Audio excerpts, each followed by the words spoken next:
This is the Lumix S9, a super compact, very affordable, full-frame mirrorless camera with all of the amazing video features that Lumix likes to put into their cameras. So we're going to talk about this camera, where it started, where it's at now, and where I hope this kind of line goes into the future.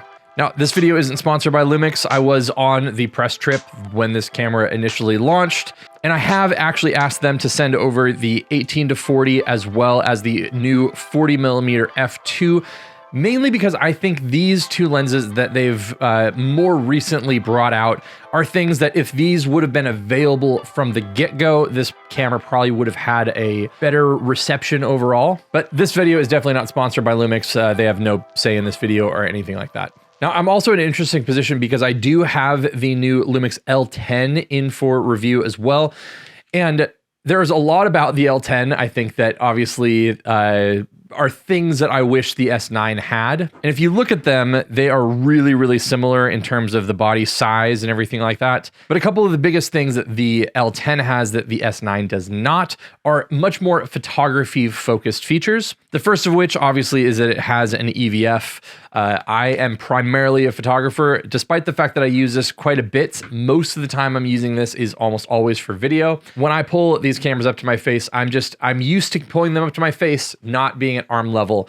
I've just been a photographer for 20 years now or so, and having a viewfinder up to my eye is my natural way of photographing things. There are still times where I'll have the S9 out, and I was doing some photography with it with the new 40mm, and a few times I legitimately just pulled this up to my eye and realized, nope, there's no EVF here. And then the second bit being that this actually has a working hot shoe. I think that the S9 and most compact cameras work amazing for just that kind of like everyday bring everywhere. This is a great size for like an everyday camera. It's a camera that I've brought on little family outings. And one of the things that I really like about those just kind of memory things is tossing a flash on something. And like this old Fujifilm EFX20 flash, look how good that looks. Part of the reason behind that, and I get it, it just does not have a mechanical shutter. It's one of the things that probably kept the cost down on this, and they probably just didn't think that a lot of people would need that. But if they had added a mechanical shutter into this,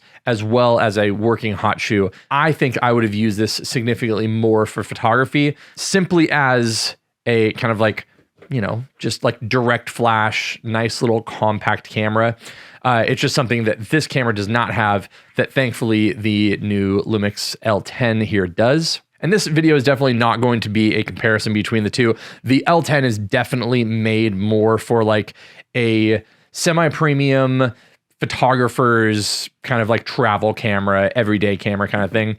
The S9 is much more suited for like the content creator scene, someone that wants a really small and compact camera. And the thing that I use this for, I use it for all of my overhead shots. It's one of the reasons there is no overhead camera right now, is because this is usually sitting up in this overhead rig I have. And then I use this a lot if I'm doing any L-mount stuff, or if I just want to go out and make a video somewhere with a really small footprint and I don't want to bring like my FX3 or something like that. It's not like it's that much smaller, but if you add this little lens, it's the 18-40, this thing would have definitely changed the game quite a bit if this would have been released at the same time. They definitely talked about how they had it in development and things, but if this would have released with the camera, I think it would have made a lot more sense. It is interesting because it extrudes from the body a little bit, but it's still very small and compact, very lightweight, and it packs down to this really small form factor, which is pretty much identical to the form factor of the 40mm f2, which also would have been a really great lens to have had at launch. Now, again, this is going to launch before my video on the L10, but if you have any questions about the L10, feel free to leave them in the comments down below. But as a bit of a teaser too, I'm going to toss this up top and use it as my overhead camera just as a test anyway, and for the ability to just have an overhead camera for this video now. All right, so let's hit a couple of things that weren't available for this camera when it first released. First off is this 18-40. It's definitely not a fast lens by any means. It's an 18 at 4.5 to 6.3 on the long end. And again, 40mm isn't even that wide. But for a just like go out kind of vlog style camera, 18mm is great. For my use cases as Just someone that like, I don't need shallow depth of field out of this camera. I don't need that kind of stuff when I'm doing filming. This is just a really easy, little, really compact lens that makes this kit just feel like it makes so much more sense. It's much more balanced. You can obviously see that just the size, even when it's zoomed in a little bit, isn't really that big. And then it just compacts down so nicely. And then the new 40 millimeter is definitely a really, really fun little lens as well. Having a small and compact setup that you get an f2 here. F2 is not crazy fast, but it is going to be giving you kind of like that X100 series look. And while I don't do a lot of photography on this camera, to be honest, obviously I just have a lot of other cameras that are similar in size and just made more for photography. This does actually do really well. It makes great imagery. And if you are someone that is going to pick this up, it's hard to beat this thing at the price, especially because there are used prices. And if you would have told me, years ago that you'd be getting a small compact camera that is cheaper than an X100 series camera with a full frame sensor, and the only caveat was that, it didn't have a mechanical shutter, it didn't have a hot shoe or an EVF, I still would have been like really, really excited about this. And so despite its limitations as a photography camera, it still makes amazing imagery. I have a full video up here where all I did was take this thing out while I was in Japan and just make photos. It's an entire video where I'm not talking about anything. I'm just showing the photos I made while I was in Japan. And so despite, again, its limitations, this can be a really great photography camera. All that being said, again, I think there are better photography specific cameras out there. And if you are someone that's considering picking this up just as a photography camera, it's hard to beat the price and the overall value here. But I do think this is much better positioned as a video style camera than a photography one. If I was going to lean one way or the other, this is probably like 70% a video camera and like 30% a photography camera. And I think that actually the L10 up here is kind of the opposite. I think that this is definitely made, the L10 is made to be like 70% a photography camera and like 30% a video camera. It doesn't mean you can't do one or the other with it, but I think its primary user base is more featured on the other way. But the video specs on this thing are why it is so great. I don't know if you know this, I think I've mentioned it quite a bit, but my main talking head camera here is the Lumix S5 II. This camera has the same sensor, it has all the same video features, it has really good IBIS, and be able to pack all of that kind of stuff like OpenGate, something that the internet loves to freak out about. You pack OpenGate into a tiny little setup like this, it just makes going out and making content, making imagery, all that kind of stuff, just really, really easy. And so the price to performance ratio here, and then the price to size to performance ratio added on makes this just the little powerhouse that it is. And I think that one of the bits about it are that sure, it's got some downsides, and many of those have also been fixed through firmware. It's one of those things where it has to be really, really hot in this office. Obviously, people make fun of me for wearing a jacket in here, but I just have a small little space heater that sometimes I'll turn on during the winter, but I can't turn it on while I'm filming because it makes too much noise. And then during the summer, you can actually see it right here. I have just like a little air conditioner unit. When I am filming, obviously I can't have the air conditioner on either. And so it sways one way or the other. My point being that I've had this overheat twice on me. Both were really extended videos that I just took way too long to film. And it's the fact that this camera is my overhead camera, so it's up a little higher and it's really close. My light is, I can almost touch it right there.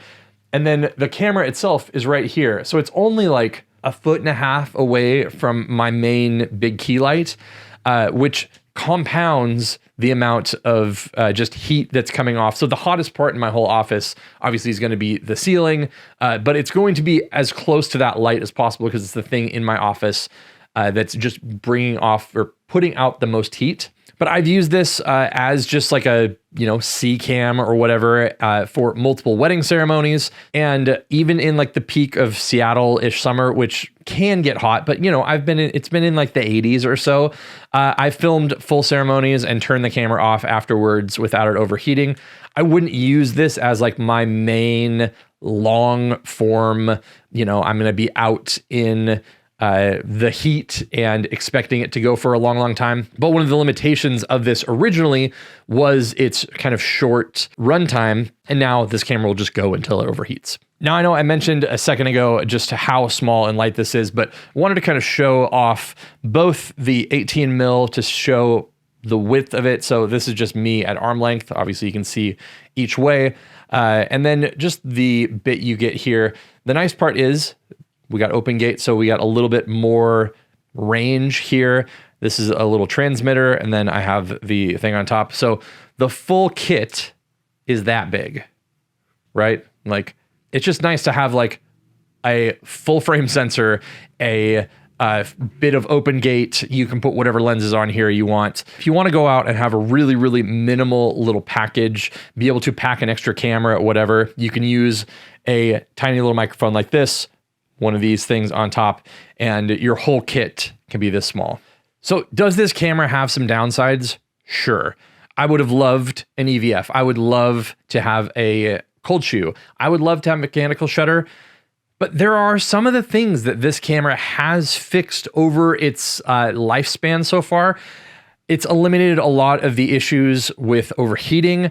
I record this in like 6K open gate all the time. And again, I've only had issues a couple times. They've also actually come out with these much more small and compact lenses. So this 18-40 is really great. It obviously just fits this camera so well. If you want to do this and do some photography with this as well, the 40mm is wildly lightweight. But this just makes it, if you were going to pick up this camera and want to do some photography, it makes it really, really an obvious choice. The other lenses also work well. Like, you know, you can use the other S primes, the 1.8s, and it does well, especially adding this little small rig grip. I honestly forget that this grip doesn't come with the camera because it was available to me at the trip in the first place. But I will say that having this little grip is definitely a must for me. So I will put a link to the little smaller grip here. But as far as my recommendations go, I think that like if you know the limitations of this camera and you're fine with it, it can be a good photography camera.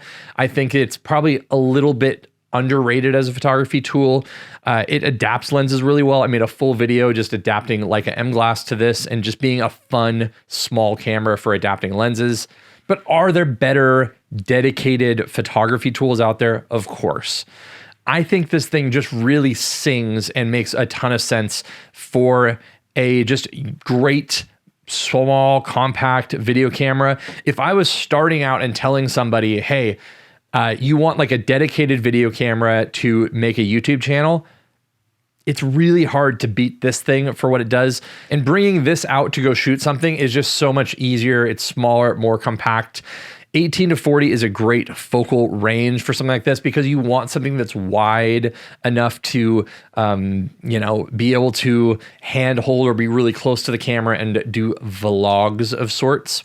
And obviously, I guess I have longer arms than most people, but this is a typical kind of vlog setup and it works really well. Like I could definitely vlog with this thing without issue. And the ability to just put microphones in, you know, it's just going to work really well for something like this. It's definitely a good CD, whatever cam. Obviously, if you're going to be doing more paid, dedicated work where you have to have this thing work out, I think that like an S5 II or something like that with some active cooling is going to be a little bit better. But I think this, as what they actually kind of put it out there for as a creator camera, now that we have these lenses, now that the system has kind of worked out some of the bugs and stuff like that, I think this camera is super underrated. I use it all the time. It's one of my most used video cameras because it's in most of these videos. And it's one of the cameras that I often go out with to film content kind of like out in the wild because it is just so small. It packs so many amazing video features. And yeah, I guess it just sounds like I'm really in love with this camera. I think it's great, but it's because I legitimately have recommended it to a ton of people because for its size, for its price point, for the sensor, for its features,